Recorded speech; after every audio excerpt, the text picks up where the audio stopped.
요즘에 저의 마음을 사로잡고 또 입술을 사로잡는 그 말씀이 100배의 축복입니다.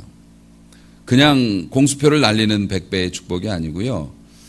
그 마가복음 10장 29절에 예수님이 말씀하셨어요. 내가 진실로 너희에게 이르노니 나와 및 복음을 위하여 집이나 형제나 자매나 어미나 아비나 자식이나 전토를 벌인 자는 금세에 있어서 집과 형제와 자매와 모친과 자식과 전토를 100배나 받되 핍박을 겸하여 받지만 내세에 영생을 받지 못할 자가 없느니라. 이런 말씀을 주셨어요.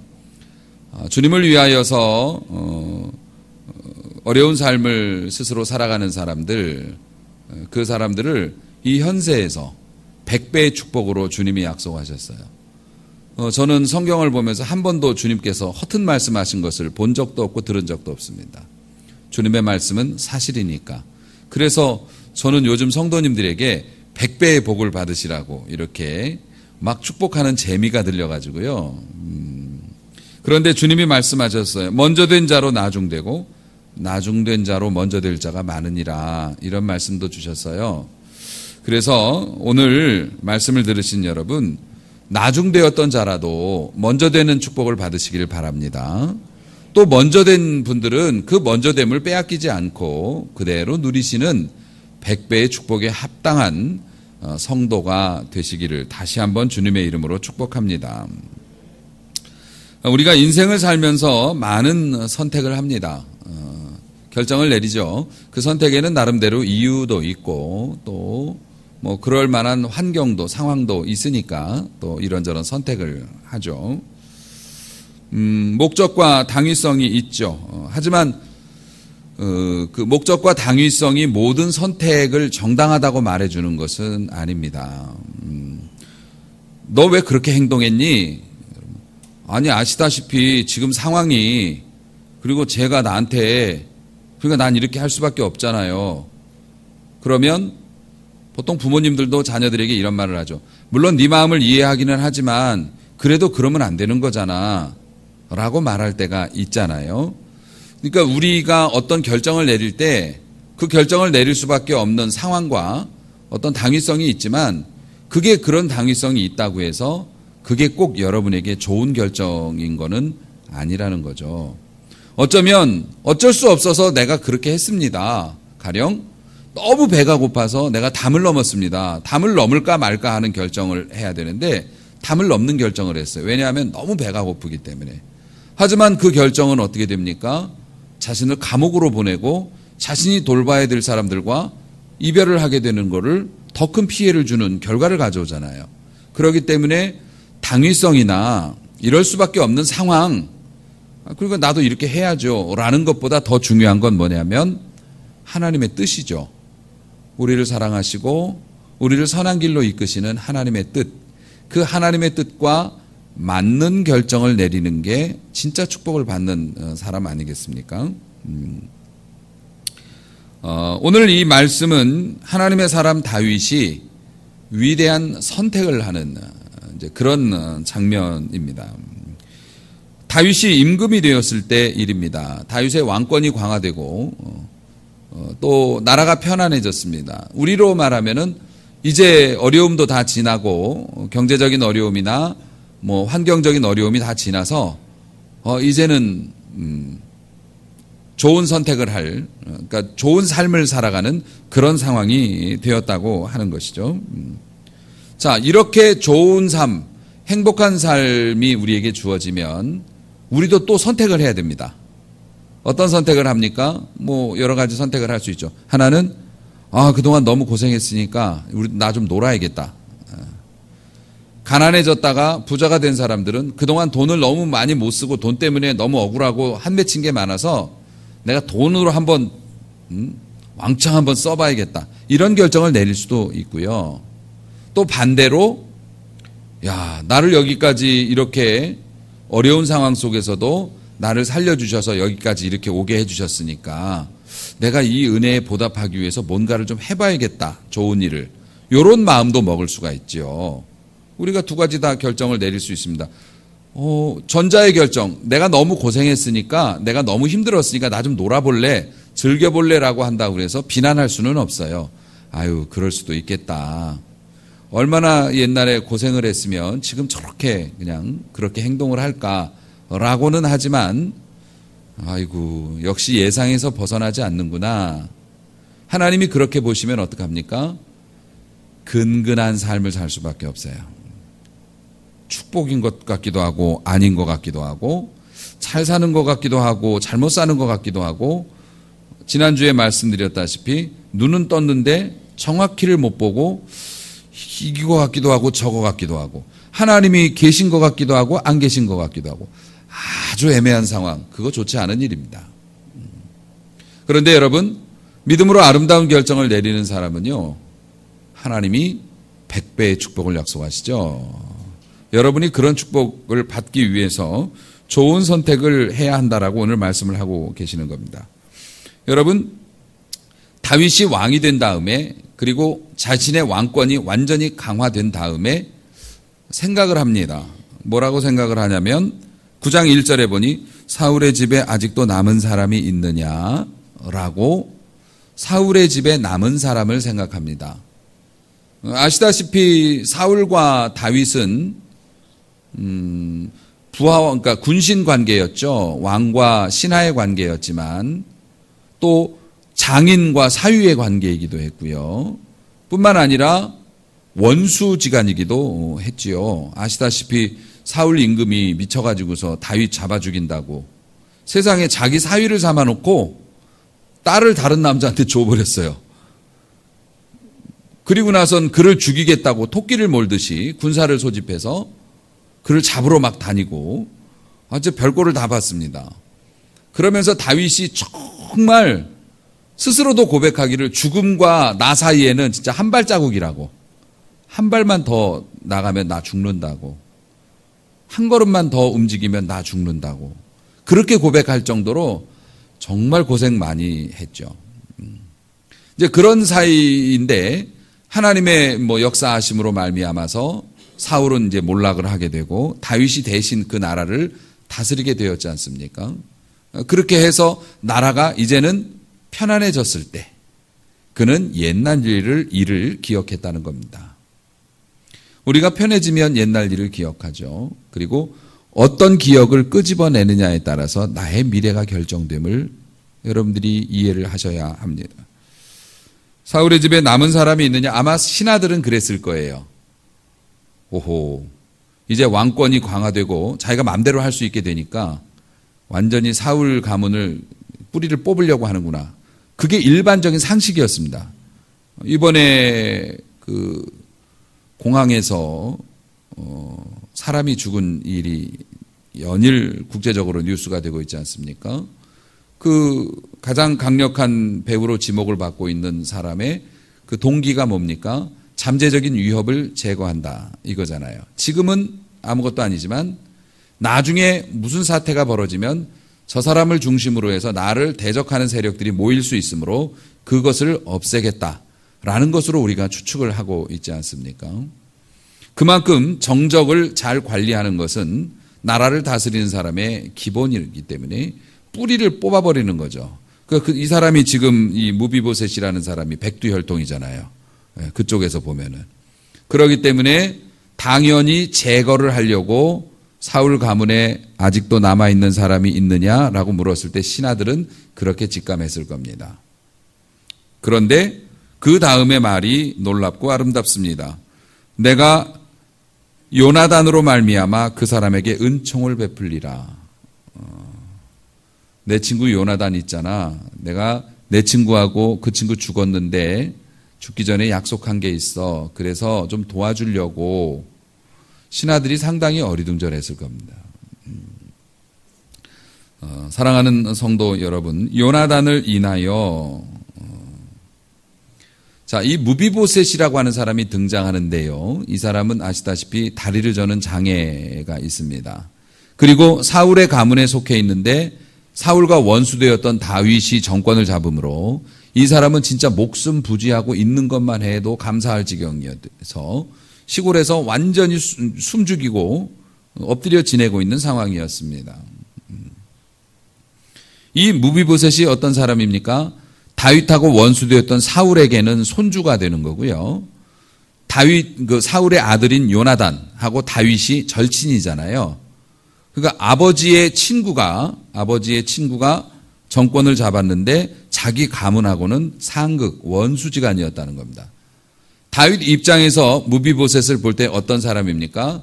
원수의 손자로 볼 수도 있고요. 친구의 아들로 볼 수도 있고 그런 겁니다. 세상에서 우리가 만나는 많은 사람들, 우리와 관계된 사람들을 우리가 그렇게 볼 수가 있습니다. 원수로 볼 수도 있고요. 또 친구로 볼 수도 있습니다. 어떤 공산당처럼 북한 공산당처럼 100% 다 그렇게만 보는 사이는 없습니다, 사실. 지금은 안 좋지만 예전에는 좋았던 사이도 있고요. 특히 부부가 그렇잖아요. 부부가 지금은 사이가 안 좋지만 예전에는 사랑했었어요. 좋은 시절이 있었다고요. 그런데 이런저런 이유 때문에 지금은 서로 힘들어하고 서로 외면하는 사이가 되고 말았지만, 그러면 우리는 두 가지를 볼 수 있는 거예요. 나를 아프게 하고 나를 힘들게 하고 나를 화나게 하는 사람, 지금 현재의 사람. 과거에 나를 사랑했고 나를 위해서 자신의 삶을 바치겠노라고 언약을 맺고 부부가 되어준 그 사람. 예전에 사이가 좋을 때 나에게 이러한 것들도 해주고 그렇게 했던, 그래서 내가 너무 행복했었던 그런 일이 있었던 사람, 그리고 지금 현재 나하고 힘들고 불편하고 아픔이 있는 사람, 두 가지 면에서 우리가 볼 수 있는 겁니다. 다윗은 원수의 손자로 볼까, 친구의 자식으로 볼까? 다윗은 당연히 좋은 선택을 했습니다.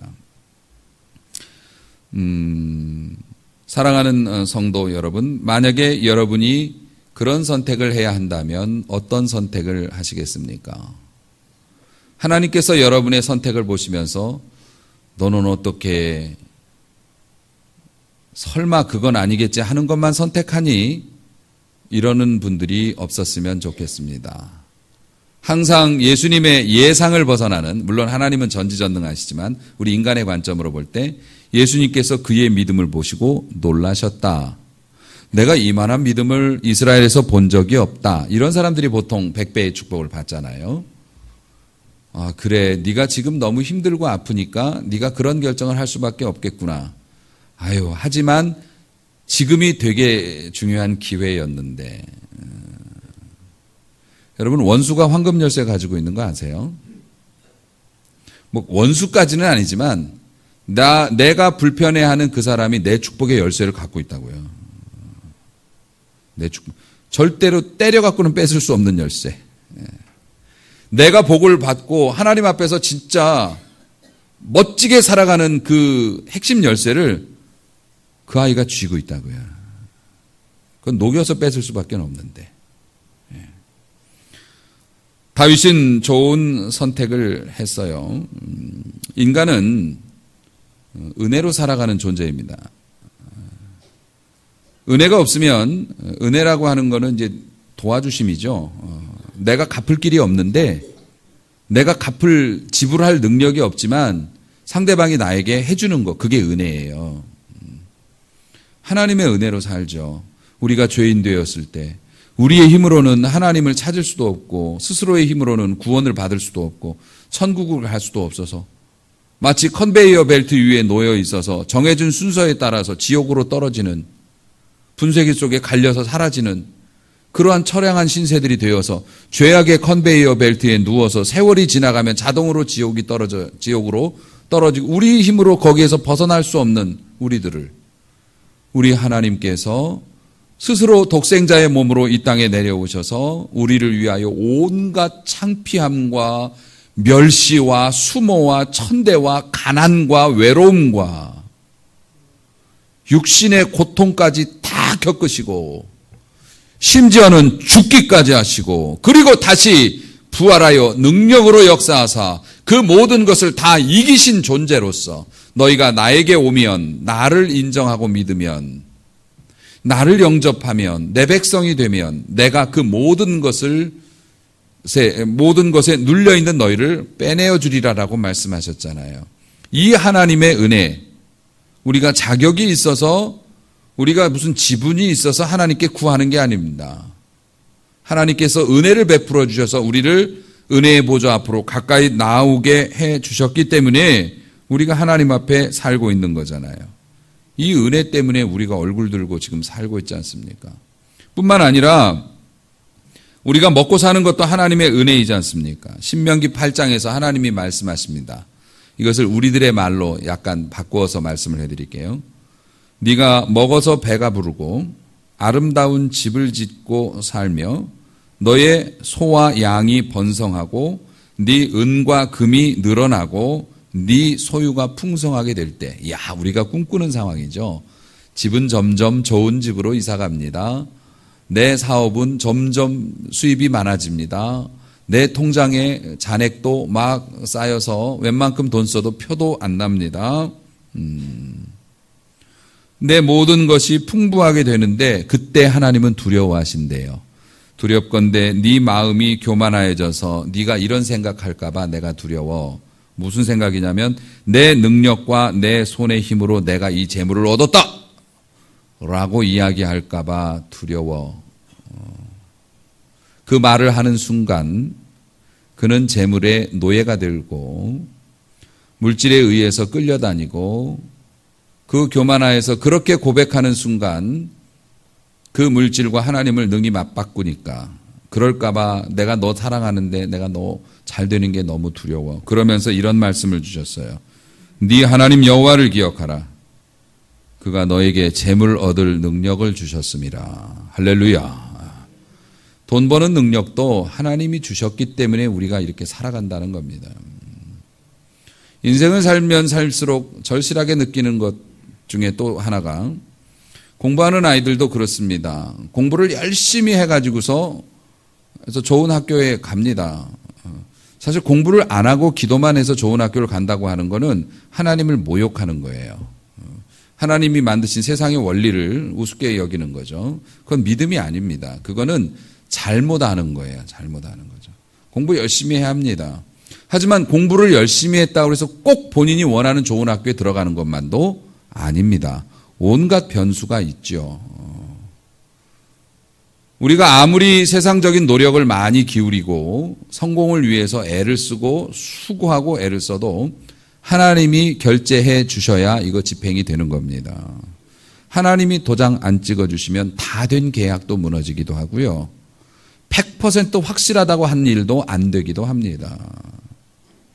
물론 우리가 노력을 안 할 수는 없습니다. 열심히 노력하지만 하나님이 재물을 얻을 능력을 주시지 않으면 재물을 얻을 수 없습니다.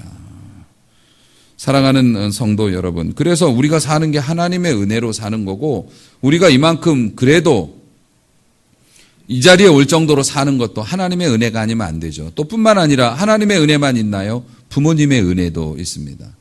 자식을 길러보면 사실 자식이 부모에게 돈으로 뭘 갚을 수 있을 상황이 아닙니다. 이건 돈으로 환산할 수 없는 정말 수많은 서비스와 용서함과 이해함과 하나님께서 이 부모에게 이 본능, 자식을 위해서라면 뭐든지 할 수 있는 본능을 주셨기 때문에 그렇지 안 그랬으면 사실 누가 그렇게 자식을 키웁니까? 그렇게 못합니다. 남을 데려다가 그렇게 키우는 거 쉽지 않습니다.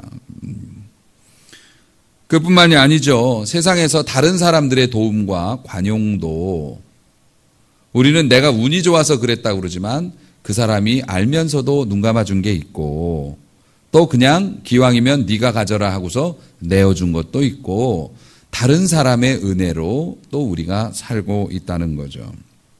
성도는 받은 은혜를 기억하는 사람이어야 합니다. 그리고 받은 은혜에 기억할 뿐만 아니라 그 은혜에 보답하려고 하는 사람이어야 한다고 생각합니다. 다윗은 자신이 왕이 되었을 때, 자신이 편안해졌을 때 좋은 생각을 하더라고요.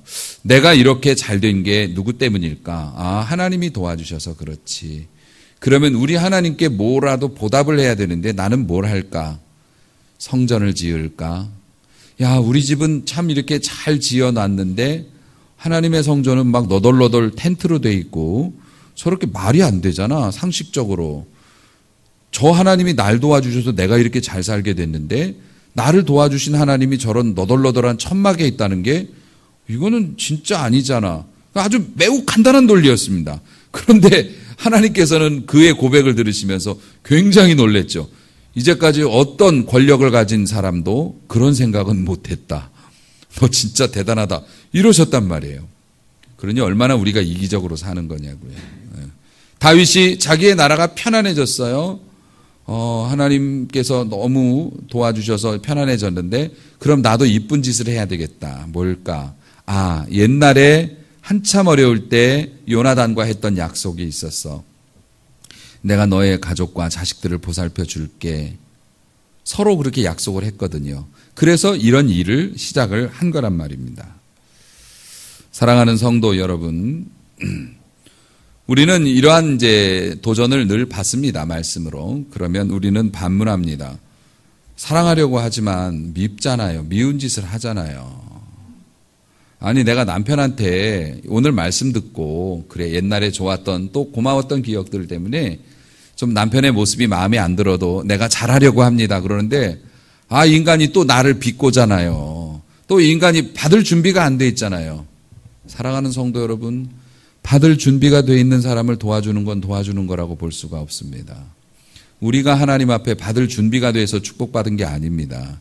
우리가 준비가 되고 하나님의 받을 은혜와 구원을 받을 만한 자격과 갖추어져서 구원받은 게 아닙니다. 우리 준비되지 않고 자격도 없는데 하나님이 은혜 베풀어 주신 것입니다. 그렇기 때문에 받을 자격이 없다. 내가 이 사람에게 호의를 베풀고 정말 좋은 선택을 해서 내가 잘하려고 하는데 이 사람이 나를 자꾸 진심을 몰라주고 그런다. 그러면 이제 그 다음 예상되는 게 뭐예요? 두 가지 선택. 내가 언제부터 이랬냐? 이거는 이제 보통 생각하는 거. 그 다음이 뭡니까? 여러분이 믿음의 눈으로 이렇게 보는 거. 오라, 축복의 열쇠가 조그만 건 줄 알았는데 큰 거네. 내가 이것을 이기고 여기에서도 내가 좋은 모습을 보이면 하나님이 나를 더 축복해 주시겠네. 다시 한번 여러분 잊지 마시라고 권면합니다. 내가 열심히 해서 나만 열심히 해서 축복을 받는 게 아니에요. 자꾸 축복 말하지만 여러분 축복을 받으셔야 돼요. 왜냐하면 축복은 우리의 권리이기도 하지만 사명이에요. 자식이 부모에게 의해서 태어났으면 그 자식은 사명이 있어요. 뭡니까? 부모 앞에 건강하게 잘 자라나 주는 게 사명이에요. 훌륭한 사람으로 축복 많이 받으면서 몸도 크고 또 마음도 크고 이렇게 건강하게 잘 자라나 줘야 할 의무가 있다고. 우리가 하나님의 백성으로서 구원받았으면 하나님이 분명히 이 땅의 축복도 말씀하셨는데 권리도 있지만 여러분은 반드시 축복을 받아서 좋은 일을 하고 사셔야 돼요. 뭐가 부족해서 못 받냐고요. 그렇기 때문에 우리가 이 복을 받아야 하는데 그 받고 또 나누어 주기 위해서 받아야 하는데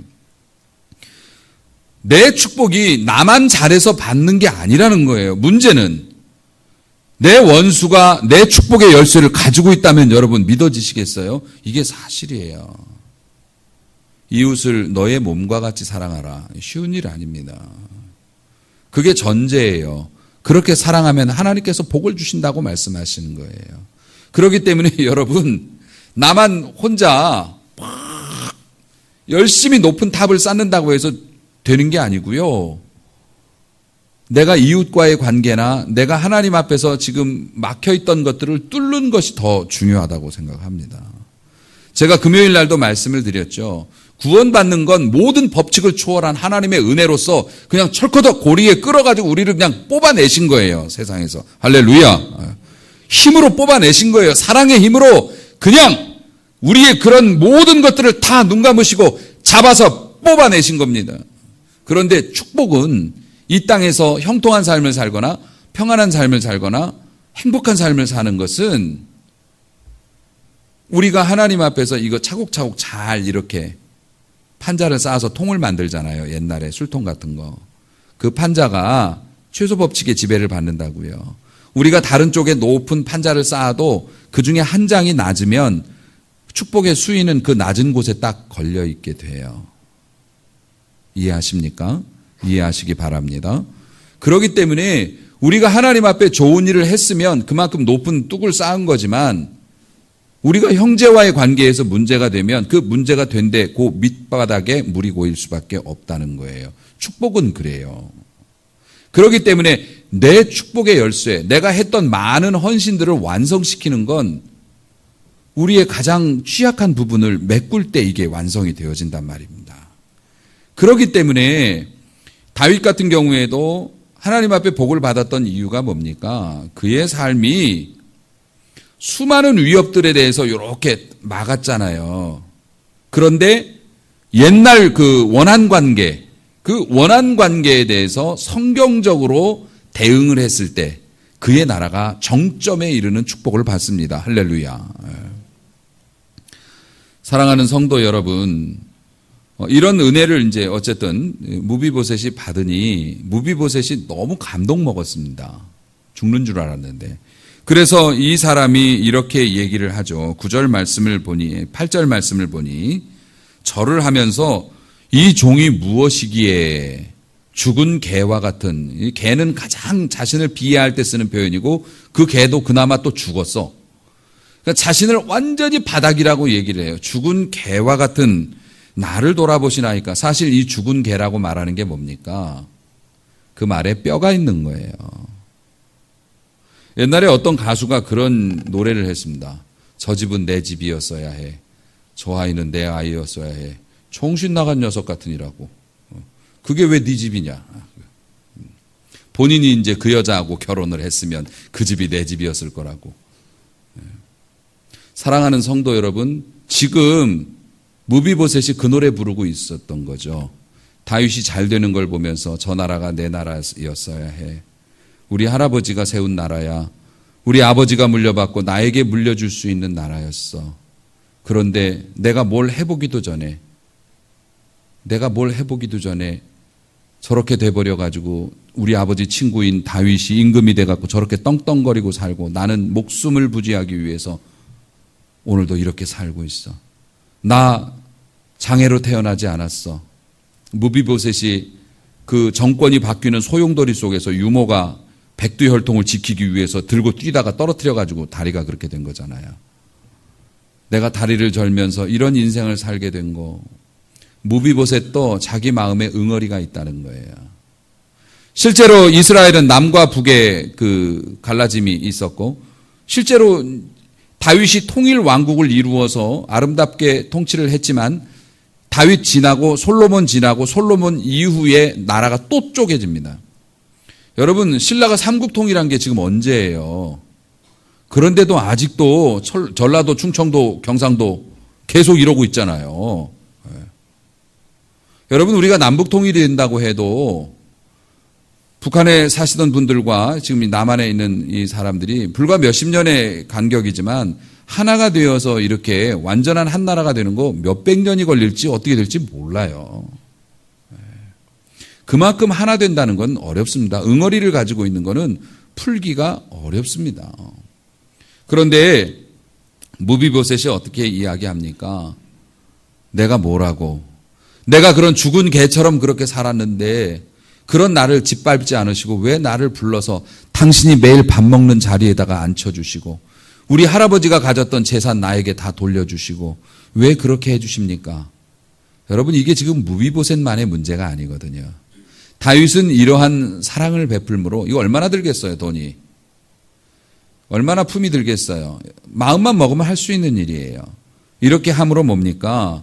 그 뒤에 있는 수많은 북이스라엘 출신의 사람들에게 희망과 용기를 주신 거예요. 그래서 그 나라가 더 견고해진 겁니다. 여러분, 우리가 하는 모든 일들이 상징입니다. 우리가 한 사람과 화해를 하거나 또 남편과 화해를 한다고 해보십시오. 친구와 화해를 한다고 하죠. 그 둘만의 관계가 아닙니다. 그 뒤에 그 뒤에 따라오는 그 축복이라는 게 어마어마합니다. 할렐루야. 여러분이 영으로 이것을 감지할 수 있기를 바라고, 여러분이 다시 한번 도전해 볼 수 있는 용기와 힘을 얻을 수 있었으면 참 좋겠습니다. 은혜의 위력이죠. 은혜의 위력입니다. 은혜가 증오를 이기죠. 그게 CCTV나 높은 철조망을 가지고서 자신의 자리를 지키는 것보다 훨씬 더 안전하고 강력한 평화의 도구가 또 되었죠. 북이스라엘 출신의 자기들이 소외됐다고 생각하는 사람들이 무비보셋의 이야기를 듣고 어떡하겠어요? 이야, 괜찮네. 그 나라는 더 부강할 수밖에 없었을 겁니다. 하나님 앞에 우리는 복을 받아야 된다고 여러분에게 말씀을 증거했습니다. 이 말씀을 기억하고 사모하시면서 뭐라도 좀 해보십시오. 제가 말을 너무 편하게 했습니까? 뭐라도 좀 해보십시오. 이게 이번 한 주간에 여러분에게 주어진 사명 미션입니다. 어떤 분이 지붕을 바라보면서 얘기합니다. 아이고, 우리 집 지붕이 비가 새가지고요. 비가 새는 걸 못 고쳐가지고 다 썩어갖고 집이 주저앉게 생겼습니다. 방에서 잠을 못 자요. 그걸 지켜보던 옆에 사람이 또 이야기합니다. 아이, 그러면 진작 좀 고치시지. 썩기 전에 고치셨으면 멀쩡할 집을. 그러니 그 집주인이 대답합니다. 아니, 날이 좋을 때는 비가 안 새니까 별로 고칠 필요가 없어갖고 제가 안 올라갔고요. 비가 오는 날은 너무 미끄러우니까 제가 못 올라갔고요. 그래가지고 이렇게 됐네요. 그 우리들 모습 아닙니까? 기도 좀 하시지요. 충성하시고 순종하시지요. 아니, 그때는 내가 너무 좋아가지고 바빠가지고 내가 너무 할 일도 많고 내가 어디 놀러도 가야 되고 그러느라고 하나님 앞에 온전하지 못했고, 지금은요. 지금은 너무 기분이 나빠가지고 너무 가슴 아프고 너무 상처가 돼가지고 못하겠고 어쩌라고요. 그래서 교회에서 예배 잘 드리라고 하는 겁니다. 하나님의 말씀을 들을 수 있는 기회가 있을 때 들어야 합니다. 여러분, 예배는 샘입니다. 옛날 마을에서 샘이 없으면 살 수가 없어요. 마을은 그 샘을 중심으로 해서 생존이 되어져 갑니다. 여러분, 교회는 여러분의 영혼과 육신의 축복을 받는 샘이에요. 여러분의 샘은 깨끗합니까? 여러분의 샘은 차갑고 신선한 물이 흘러나오고 있습니까? 여러분, 물을, 지하수를 이렇게 주시는 분은 하나님이세요. 믿으시죠? 샘을 관리하는 건 여러분이에요. 그럼 목사님은 뭘까? 두레박 정도 된다고나 할까? 그 샘의 물을 떠서 여러분들이 마실 수 있도록 이렇게 현실화시키는 존재라고나 할까? 여러분의 두레박은 새고 있지 않는지 살펴보셔야 되는 거 아닙니까? 목사님이 어떤 마음을 가지고 어떤 기도를 하고 계신지. 목사님이 은혜 받으시고 공부하시라고 책을 보내주셨더라고요. 목사님에게 책 선물이라는 건 상당히 조심스러운 일이죠.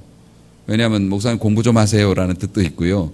그냥 또 그런 것도 있지만, 그런데 우리 교인이 아니에요. 다른 교회 교인이 저에게 책을 보내주시더라고요. 너무 고맙더라고. 그 책을 보고 은혜 받아갖고 제가 또 설교도 하고 그랬어요. 그 책을 주제로 삼아서. 여러분은 또 더 신선한 물을 먹었을 거고. 여러분, 예배, 3일 예배, 금요기도에 다 여러분의 삶의 여정에서 목을 축이고 힘을 얻고 또 씻으라고 하는 셈이에요. 왜 그런 거 관리 안 하세요? 아무도 거들떠보지 않고 내가 목마를 때만 와갖고 셈이 왜 이래?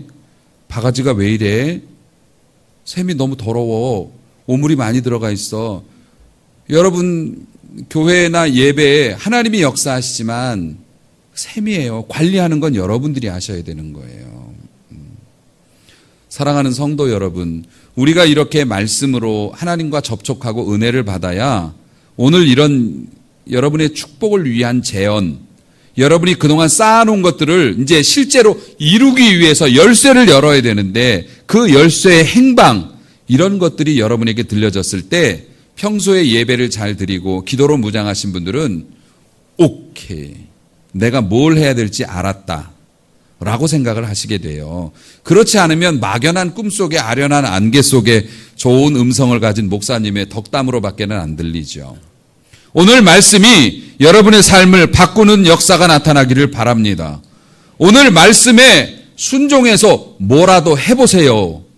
전화를 하시든지 찾아가시든지 아니면은 뭐 말을 하든지 선물을 하든지 여러분 많은 방법이 있으니까 그게 부모님과의 회복이든 아니면 형제와 뭐 남편과 아내와의 회복이든 무엇이 됐든지 간에 좋은 것과 나쁜 것 중에 좋은 것을 생각하시고 좋은 선택을 해보세요. 용기가 없다고요? 여러분이 그런 마음만 먹으면은 성령께서 큰 소리로 도와주시고 가르쳐 주실 줄로 믿으시기 바랍니다.